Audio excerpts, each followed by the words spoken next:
Première génération sans TEPA, c'est l'objectif qu'affiche la ministre de la Santé Agnès Buzyn, dans la lutte contre le tabagisme en juillet dernier.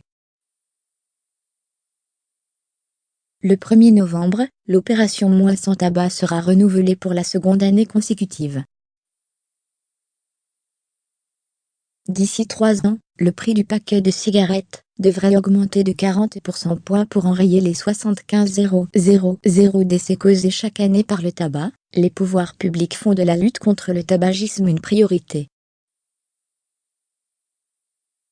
Parallèlement à ces actions et campagnes de sensibilisation gouvernementale, les substituts nicotiniques, gommes, patchs, pastilles, inhalateurs, etc. Fermer les parenthèses sont un moyen efficace de sevrage. Pour preuve, une étude menée par l'OFDT, Observatoire français des drogues et des toxicomanies, à la demande de la MILDECA, Mission interministérielle de lutte contre les drogues et les conduites addictives, qui souligne pour le premier trimestre 2017 une augmentation de 36% des ventes de dérivés nicotiniques, et de 60% pour les substituts nicotiniques sous forme de timbres transdermiques. Cet accroissement considérable est sans nul doute un effet du passage de 50 à 150 € du remboursement forfaitaire des substituts nicotiniques en novembre 2016, expliquent les mêmes auteurs de l'étude. Actuellement, pour se faire délivrer ces substituts nicotiniques, les fumeurs peuvent s'adresser, en plus de leurs médecins et des sages-femmes, à des médecins du travail, dentistes, infirmiers et à des kinésithérapeutes autorisés à prescrire des substituts nicotiniques.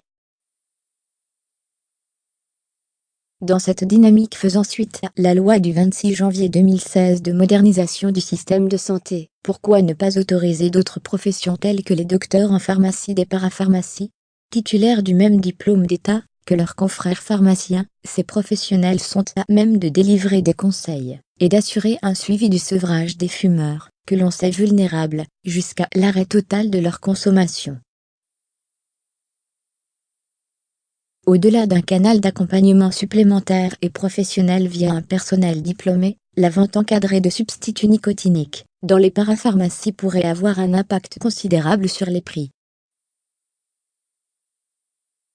Stimulés par la concurrence, les tarifs seraient plus compétitifs et faciliteraient l'accessibilité aux substituts nicotiniques, notamment auprès du jeune public.